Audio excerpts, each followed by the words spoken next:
तो वस्तुतः सरकार आम जनता यानी बहुसंख्यक जनता के लिए, जनता के कल्याण के लिए सरकार कानून बनाती है। और जो कुछ भी हमारे पास साधन हैं, उन साधनों के मध्य में उन साधनों का आवंटन करते हुए मनुष्य के विकास की या मनुष्य के सुखी रहने की कल्पना करती है। ये मोटी मोटी, यद्यपि ये कोई तकनीकी परिभाषा नहीं है, क्योंकि तकनीकी परिभाषाओं के आने के बाद जो स्वस्थ उद्देश्य है मेरे मुल्क का या संविधान का, वो भटक जाता है। हम बहुत ऊंची ऊंची बात कर लेते हैं, होता कुछ नहीं, होता कुछ नहीं। कभी चंद्रशेखर ने भारत यात्रा की थी, पानी की बड़ी समस्या है। तो खैर मैं बुनियादी भटक न जाऊं, बुनियादी बात कर रहा हूं कि स्वास्थ्य की बात तो आपने देख ली, जो कुछ भी अच्छी तरह देख ली। आप माने या न माने वो अलग बात, सरकार माने या न माने, पहले ये नहीं था अब ये हो गया, पहले ये नहीं था अब ये हो गया। इस तरह की जो लफ्फाजी होती है, इस तरह की जो शाब्दिक, फ्रांस में जब राज्य क्रांति हुई और फ्रांस में क्रांति के बाद एक लेखक ने ये लिखा कि भैया आज़ादी मिल गई, बड़ी अच्छी बात, मिलनी ही चाहिए, आज़ादी मेरा हक है, बुनियादी हक है, मिलनी चाहिए। लेकिन ये जो शब्द आडंबर से लोग पैदा हो गए और शब्द आडंबर के द्वारा जो सत्ता हासिल करते हैं, इनसे बचो। मुझे शब्द आडंबर से भी आज़ादी मिलनी चाहिए, क्योंकि ये सबसे ज़्यादा दिग्भ्रमित करने वाली प्रजाति है। तो पिछले 6 साल से जो कुछ शब्द आडंबर हो रहा है और शब्द आडंबर को लेकर जो सारी दुनिया में ये वातावरण प्रभावित हुआ है, ये खत्म होना चाहिए। शब्द वही सार्थक होता है जिन शब्दों में व्यवहार में लाने की जो क्षमता हो, जो शब्द अर्थ रखते हैं। लेकिन यहाँ तो अनेक शब्द हैं, अनेक लफ्ज़ियाँ हैं। स्वर्ग बनाने की पर इसी धरती को स्वर्ग बना दूंगा, इस तरह की बात हुई। लेकिन बुनियादी हर चीज़ में हम फेल हो। और इसका कारण ये भी नहीं था कि हमारे पास कमी है ना, बिल्कुल नहीं मानते हम लोग, हम बिल्कुल मानते ही नहीं इस बात को। कनाडा में जो जमीन पूरी तरह बंजर थी, जिसमें पैदा करने की संभावनाएं कम थी, इसी मुल्क के सिख ने, इसी मुल्क के सरदार ने, इसी मुल्क की मेहनती जाति ने, मेहनती कौम ने कनाडा को हरा भरा कर दिया। और हमें फख्र भी है कि आज भी उसकी राज्य व्यवस्था में हमारे सिख भाई, हमारे सरदार भाई, गुरु नानक के अनुयायी आज सत्ता में बाकायदा हिस्सेदार है। तो मैं ये नहीं मानता कि इस भारत भूमि पर कोई कमी हो, लेकिन आपकी बुनियादी चीज़ यही है। 20 साल से 50 साल से बहुत से एनजीओ चलाने वाले लोग, मैं एनजीओ को ऐसा कोई संपूर्ण वो नहीं मानता हूँ, लेकिन बहुत से लोग जिन्होंने काम किया, अपनी ज़िंदगी खपा दी, बाबा आमटे से लेके और अभी जो मेधा पाटेकर हैं, वो क्या है वो मुझे बहुत ज़्यादा नहीं पता, लेकिन बाबा आमटे से लेके अब तक लोग जो भूमि पर, वन पर, जंगल पर, पानी पर काम करते रहे हैं, उनसे पूछो कि इस ज़मीन में संपदा कितनी है। लेकिन ना, नहीं, सत्ता का क्या रोल रहेगा।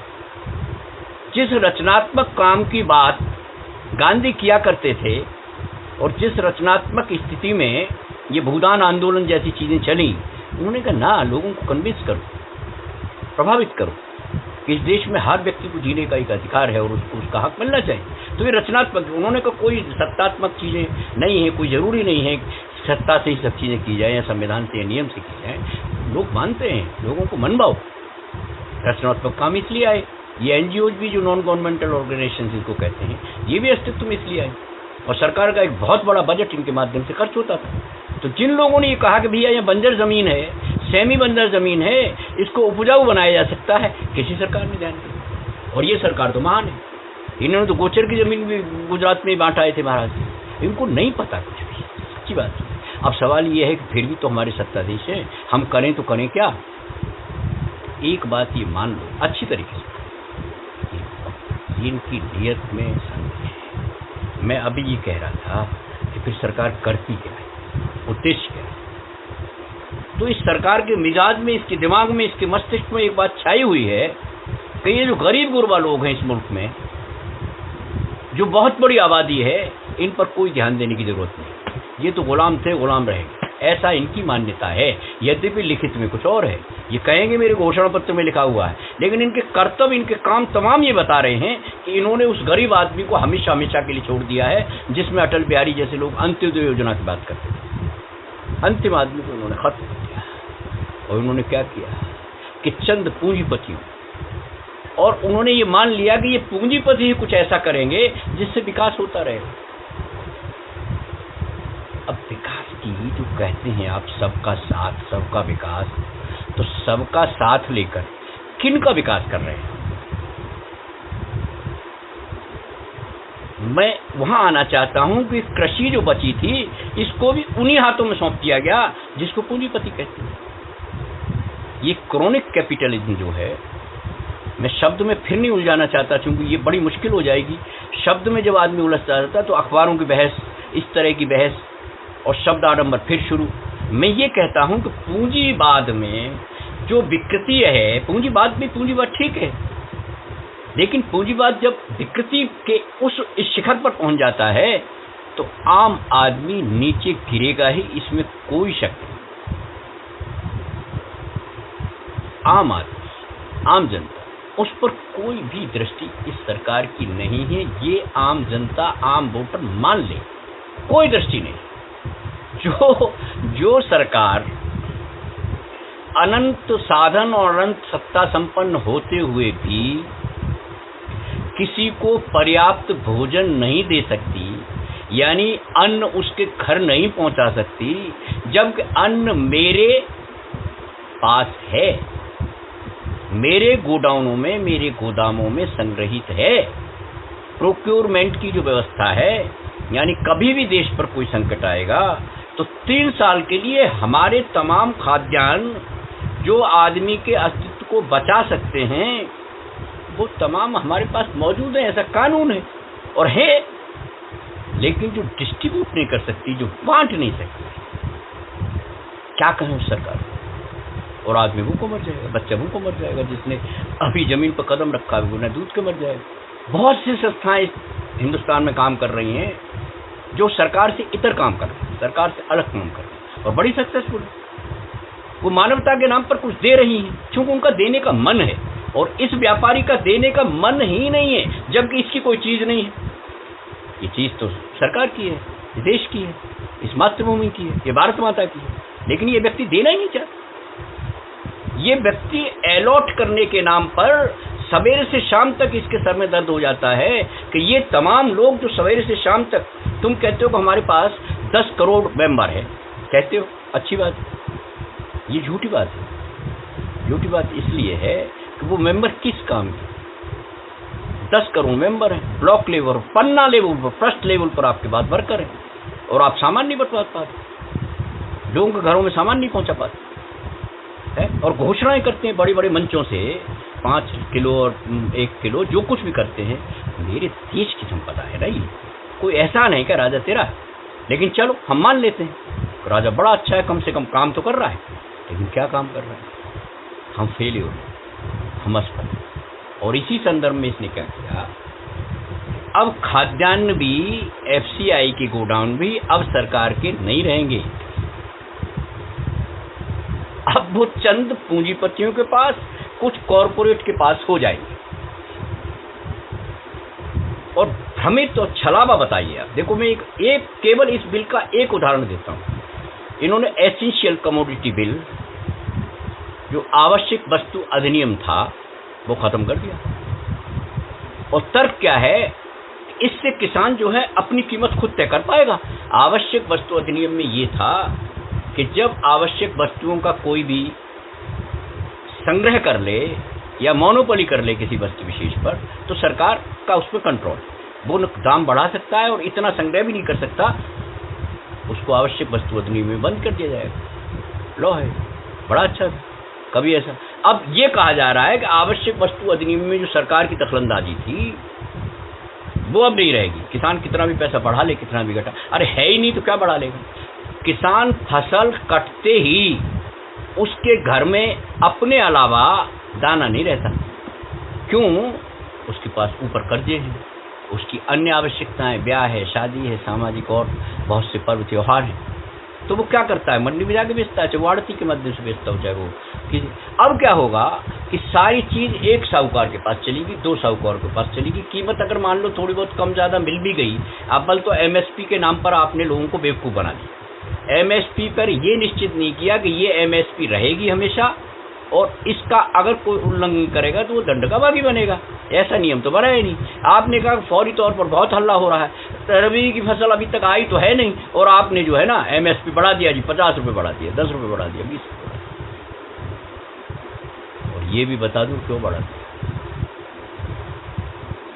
ये इसलिए नहीं है कि किसान बहुत उत्पीड़ित हो रहा था और बड़ा सड़कों पर आ गया था ना, फिर बरगलाया गया, फिर बरगलाया। जिन बस्तियों जैसे मशहूर है, मैं उदाहरण दे रहा हूँ, लेकिन इस बात को समझ लेना, मैं नॉन वेज बात करता नहीं हूँ, क्यों जैन वो अलग चीज़ है, उस पर हमने चर्चा भी नहीं की, करनी मैं तो नहीं करूँगा। क्योंकि ये लोग जो गौरक्षा की बात करते हैं ना, 7 नवंबर 1966 को इन्होंने संसद घेर ली थी। 7 नवंबर 1966 को इन्होंने संसद इसलिए घेर रही थी गौरक्षा के नाम पर। ये जितनी भी दक्षिणपंथी संस्थाएं हैं, ये जितने भी लोग जो राष्ट्रवादी अपने आप को कहते हैं, ये जो कम अकल के बिना अकल के लोग हैं, जो राष्ट्र को व्यापक हितों में या राष्ट्र के व्यापक हितों में बात नहीं करते, तो उन्होंने 7 नवंबर 1966 को बड़ा आंदोलन किया था इसमें गौरक्षा के नाम। हम बहुत चर्चा करेंगे तो बहुत से लोगों को बहुत कुछ लगेगा, लेकिन वो शुद्ध पॉलिटिक्स थी। क्यों थी? क्योंकि उस वक्त श्रीमती गांधी सत्ता में आ गई, लोगों ने श्रीमती गांधी को प्रधानमंत्री बना दिया। तो पहला आक्रमण इन्होंने उस पर किया था, पहला आक्रमण, और बहाना लेकर किया था। और उसके बाद इनकी भी सरकारें आएंगी, आई स्टेट में बहुत सी सरकारें इनकी थी। कितना गौरक्षा बंद हो गया बताइए।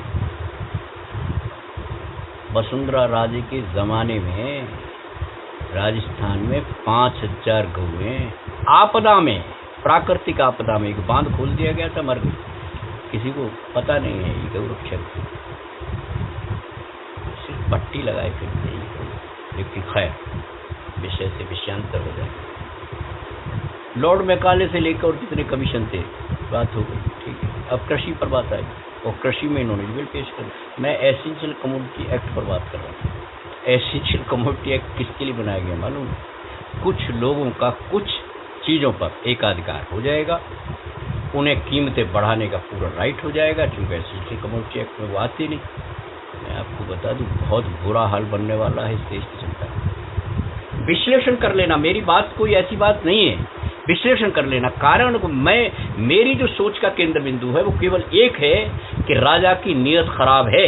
और जब ये तय हो गया कि राजा की नीयत खराब है और पूंजीवादियों के बिल्कुल फेवर में है, और संभवतः पूंजीवादियों का साझेदार भी है, इसलिए सरकारी जितने नियम कानून बनेंगे संविधान के जरिए, वो तमाम पूंजीपतियों के हित में होंगे, आम जनता के हित में नहीं होंगे।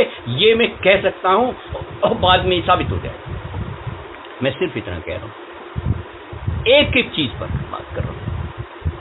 सारी तमाम बाहर की यूनिवर्सिटीज को इन्वाइट कर लिया आपने। अभी तक तो हम प्राइवेट जो लोग एजुकेशन में काम कर रहे थे, अभी तक तो हम उनसे ही निपट रहे थे। बेइंतहा फीस, कितनी फीस, मतलब 30-40% जो पढ़ाना चाहते हैं अपने बच्चों को, उनकी शिक्षा व्यवस्था पे चला जाता है, और वो बाद में कितने कामयाब होंगे बच्चे, ये भी भविष्य के गर्भ में है। अब सारे विश्वविद्यालय, 100 विश्वविद्यालय जो बनेंगे इस देश में आगे आने वाले, कृपा किसकी है? इस आदरणीय प्रधानमंत्री की। उसने कह दिया कि अब आपको बाहर जाने की ज़रूरत नहीं है। तो आपको ये तर्क बड़ा अच्छा लगेगा कि आपको बाहर जाने की ज़रूरत नहीं है, अब तो यूनिवर्सिटीज़ यहीं आ रही हैं। जो व्यक्ति यहाँ आएगा या जो यूनिवर्सिटीज़ आएंगी, वो जो अपना फैलाव करेंगे और अपने तरीके से करेंगे, क्योंकि अपनी शर्तों पर आएंगी। आपने तो केवल उनको परमिशन दे दी शिक्षा के नाम पर, अपने तौर तरीके से आएंगी। समझ में नहीं आता इस आदमी की, इस अंध व्यक्ति की समझ में नहीं आता कि होगा क्या। ईस्ट इंडिया कंपनी को पहले एक मुगल शासक ने ये परमिशन दे दी थी और इनाम दे दिया था, चूँकि किसी डॉक्टर ने उसकी बच्ची को ठीक कर दिया। ठीक है, इनाम दे दिया कि आपको हल्के फुल्के उसमें व्यापार करने का राइट। अब राजा से आज्ञा मिल गई तो बात खत्म हो गई। और क्या हुआ है इस देश का हर्ष, ये हम अब तक जानते हैं। आगे आने वाली पीढ़ी को तो आप भुला देंगे, ये बात पक्की है, लेकिन अब तक हम जानते हैं कि ईस्ट इंडिया कंपनी ने क्या किया। ये तमाम विदेशी विश्वविद्यालय जो आएंगे वो क्या करेंगे? 5,000 करोड़ का घोटाला अभी कल ही इंडियन एक्सप्रेस में आया अदानी के नाम पर, सब भूल गए। और सारे विपक्षी दल इतने बेकार लोग हैं ये लोग, इनको पता ही नहीं है कि ये डाइवर्जन हुआ क्यों। इस किसान के बिल की लाने की जरूरत ही नहीं थी। ये लाया इसलिए गया था कि पूंजीपतियों के फेवर में एक बात करनी थी। कभी हमें 2-3-4 स्टेट में चुनाव लड़ने हैं, वह कहाँ से आएगा? हजारों करोड़ रुपए ये लोग देते हैं, उसका मुआवजा मांगेंगे कि नहीं मांगेंगे? ये बात समझ में नहीं आती। और ये विरोधी पक्ष एक ही चीज पे धरना प्रदर्शन, ये और वो। जिस सभापति ने दुर्व्यवहार किया है, जिस सभापति के साथ दुर्व्यवहार हुआ, वो चाय पिला रहा है, उस पर पूरी खबर बन रही है। प्रधानमंत्री कह रहे हैं भारतीय संस्कृति है। अरे भाई, केदारनाथ हमें याद है, तो गुजरातियों को लोगों को निकाल रहा है, वसुधैव कुटुंबकम की क्या बात करता है? नियत खराब है, शब्द आडंबर है इसके पास। और ये इतनी कहना चाहिए बहुत लोकल भाषा में, इतनी सुरती चीज है ये, आप निपट नहीं पाएंगे। सच कह रहा हूँ, आप नहीं निपट पाएंगे। केवल निपटने का एक ही तरीका है कि तय कर लो कि इस आदमी की नीयत खराब है और इसको विदा करना है, किसी भी तरीके से विदा करना है। और तेरे पास आज की तारीख में तो हथियार है, वोट का अधिकार। कल ये भी खत्म हो जाएगा, गारंटी देता हूँ इस बात की, क्योंकि इसकी नीयत खराब है। ये चाहता ही नहीं कोई दूसरा व्यक्ति आए। कारण है उसका कारण ये है, अगर भूले भटके कोई दूसरे आदमी आ गया तो इनकी केवल और केवल एक जगह है, वो सलाखों के पीछे। इतने गुनाह कर रखे हैं इन लोगों ने, मीडिया नहीं बोलेगा। ये मीडिया के और इनके मिलके इतने गुनाह हैं कि इनकी एक एक व्यक्ति की जेल, आप कहेंगे ना 10 साल 15 साल आजीवन, कुछ नहीं, नियम बदलने पड़ेगा। 150 साल की जेल होगी इनके खानदान को, जेल होगी। इतने इन्होंने गुनाह कर रखे हैं भाई साहब। क्या नहीं लूटा इन्होंने, आरबीआई से लेकर तमाम वित्तीय संस्थानों को इन्होंने लूटा है। और सवाल ये नहीं है, समझ में नहीं आता कि ये पैसा गया कहाँ, ये नहीं समझ में। 4 महीने आप देश को नहीं झेल पाए, और कुछ नहीं, सब कुछ होता रहा, फिर भी नहीं झेल पाए। स्वास्थ्य के नाम पर आदान प्रदान पैसे का हुआ ही है ना,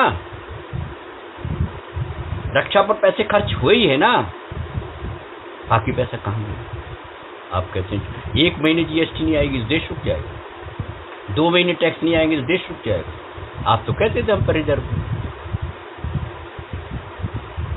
हम ये कर सकते हैं, हम वो कर सकते हैं, दूसरों की बात करते हैं। बहुत से प्रवक्ता, वो एक है, एक व्यक्ति का वो है, उसमें है जेडीयू में आजकल, पहले भी था, बड़ा पढ़ा लिखा कह रहा, इन्होंने तो सोना ही बेच दिया था। अरे बेवकूफ, सोना था तो बेच दिया था, बेचा नहीं था, गिरवी रखा था। पहली बात तो ये था जो हम 3 महीने में वापस ले आए थे, एक बात। दूसरी बात, सोना था तब ये ट्रांजैक्शन हुई ना, अब सोना रहेगा ही नहीं, तब क्या करेगा? अरे हमारे पास इमरजेंसी कंटीजेंसी कुछ चीजें होती हैं, ये सभी देशों की व्यवस्था है, तो हमारे पास था तब ना, अब रहेगा ही नहीं। और तू बना फिरता एक मेंबर है और लेना देना कुछ नहीं है, प्रवक्ता है, कुछ भी देश की जनता को गुमराह कर देगा। एक लाइन पर्याप्त है देश को कहने के लिए। इन्होंने तो सोना बेच दिया था, कोई तथ्य नहीं, कोई बात नहीं, कोई इकोनॉमी का ज्ञान नहीं इस व्यक्ति को। कहलाता है आलोक कुमार। मैं ये कहना चाहता हूं कि तमाम मिलके किस तरीके से मिसगाइड कर रहे हैं, और ये 30-30 मिनट और 10-10 मिनट के जो ये सीन बनते हैं प्रवक्ताओं के, ये किस तरह देश को गुमराह कर रहे हैं। और शब्दाडंबर की कितनी बड़ी फौज है, इन शब्दों की कितनी बड़ी फौज है, जिसने सार्थकता, हमारी अर्थ की सार्थकता को निरर्थक कर दिया, बेकार कर दिया, और जनता इसको हमेशा गुमराह हो रही है। तो उसका एक ही सूत्र है कि हमें इसकी किसी बात पर विश्वास करना ही नहीं। 6 साल से हम यही तो कर रहे हैं, 6 साल से क्या, 14 साल से, 12 साल से तो गुजरात की जनता करती है। और गुजरात में क्या हुआ, 1 इंच अगर आपको गोचर की जमीन मिल जाए तो ये व्यक्ति तो ये कहता था कि मुझे चौराहे पर सजा दे देना, मेरे जैसा अदना आदमी कहता था चौराहे पर मेरी गर्दन काट देना, एफिडेविट लिख के दे। 1 इंच जमीन इस आदमी ने नहीं छोड़ी गुजरात में। मेंटेलिटी है ये, पूंजीपतियों के फेवर का है तो हम छीन लेंगे, कोई बात नहीं, लेकिन ये पूंजीपतियों का साझेदार है, और साझेदार होने के नाते सत्ता के तमाम वो कानून, तमाम वो नियम उनकी फेवर में बनाता है, जिनसे निपटना हमारे लिए मुश्किल काम। कानून बन जाता, हम संविधान के रक्षक हैं। तो ये संसदों में जो माफिया पैदा हो गई, संसद में ये जो शब्द आडंबरी पैदा हो गई, जिसका राजा है शब्द आडंबरी राजा नरेंद्र दामोदर दास मोदी, ये शब्द आडंबर करता है, जनता को लुभाता है, परगलाता है, और शब्दों ने बहुत धोखा दिया। अंग्रेजों ने बहुत बड़े बड़े शब्द बनाए, कानून।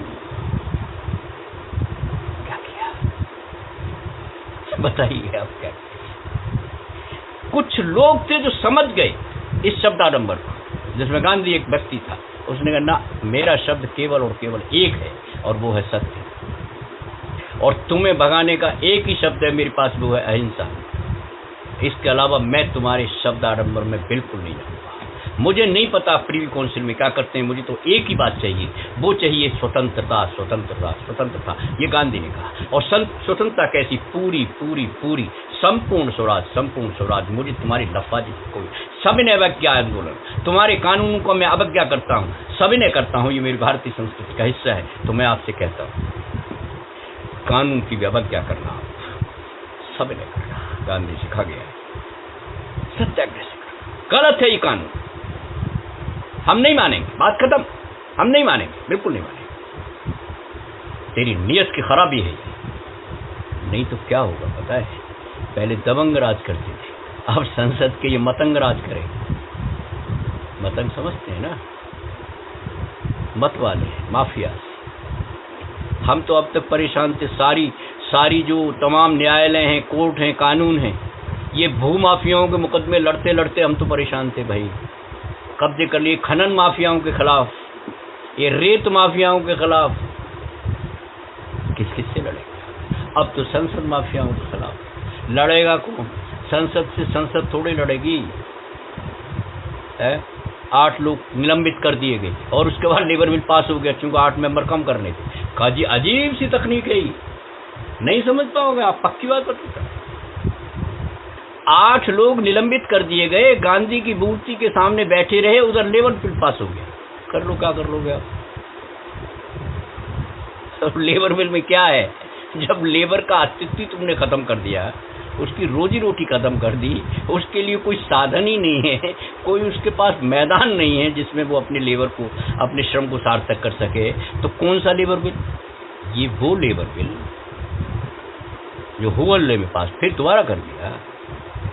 इसमें चंद पूंजीपतियों का राज होगा ये सब। अब देश की संपदा, सारी संपदा, 90% संपदा, परसेंटेज में आप गिन लेना, मुझे जाना नहीं चाहिए। आदेशन की संपदा अगर 10, 20, 5, 50 लोगों के पास चली गई और कानून के माध्यम से चली गई, तो आपके पास पुलिस और डंडे के अलावा आपके हक में कुछ नहीं है। इस बात को नोट कर लेना। देखो, हमारी उम्र हो गई बहुत, चले जाएंगे आदमी, कल चले जाएंगे। हम जैसे बहुत से लोग आपसे बात करेंगे, कोई बात, लेकिन तुम बचा लो अपनी पीढ़ी को, बचा लो। ये शिकारी है, शिकारी है, ये शिकारी है, बचा लो। मीठे मीठे गीत गाएगा, बचा लो। थोड़ा सा दाना फेंकेगा, बचा लो। बुद्धि से बचा लो। आपके पास बुद्धि है, प्रज्ञा, समझदारी अगर है, बचा लो। बहुत से शब्द फेंकेगा यार। किसान से कहता कहीं बेच लूँ यार, क्या कौन सी बात कर रहा है? कैसी प्रैक्टिकल बात करना, व्यावहारिक बात करना। मेरे पैरों की ताकत केवल 10 किलोमीटर चलने की है, और ये लफ्फाज ये कहता है कि 100 किलोमीटर चले। ये लफ्फाज आदमी ही कहता, और सारे लोग यही कहते हैं, जो इनके प्रवक्ता, जिनको के थोड़ी बहुत झूठन चाटन, ये झूठन चाटन वाले लोग हैं, जिनको आप अच्छी ड्रेस में और बुरी नीयत के अच्छे शब्द देखते हैं ना, छल्ला के बात करते हैं, दुर्व्यवहार करते हैं, मीडिया के माध्यम से एंकर का सहयोग पाके निरर्थक विषयों पर बात करते हैं। निरर्थक विषय, ड्रग्स, ये लिया, ये कंगना, ये अंगना, इसने ये कर दिया, इसने वो, बेकार की बातें जो सवेरे शाम तक करते हैं। इस देश की संपदा का दुरुपयोग करते हैं। संपदा इस मायने में करते हैं कि ये जिस माध्यम से ये कम्युनिकेशन सिस्टम, ये जो चैनल्स है, ये कौन निकाल के लाया था बताओ? ये जो तमाम सिस्टम है, मैं उस पर जाना नहीं चाहता। आप उसको दुरुपयोग कर रहे हो। बच्चे को खिलौने मिल गए, 3 आदमियों को बिठा लिया, बकवास करते रहे। ड्रग्स, अरे ये एनसीबी बनी हुई है, इसका करोड़ों रुपए का बजट है, ये खुद कर लेगी। तुम कौन हो? बेकार। एनसीबी बनी है ना, चाहे वो उसका सरकार के फेवर का उसका डायरेक्टर हो या गैर सरकार के हो, अपने आप कर लेगी। ये विषय ही नहीं है। कानून को एग्जीक्यूट करने का विषय जिनके पे है उनको छोड़ दो। तुम्हारा काम सिर्फ ये है कि सत्य को उद्घाटित करो। तुम सत्य का उद्घाटन अगर नहीं कर सकते तो कोई बात नहीं, ये आपको बंदर हाथियों की कहानी कहने की आदत है, कोई बात नहीं, लेकिन असत्य का उद्घाटन तो मत करो, असत्य को सत्य के रूप में तो परिवर्तित मत करो। तुम अपनी ड्यूटी से भटक गए, व्यर्थ की बातों में चले गए। बताओ, आप भी अदालत बन गए।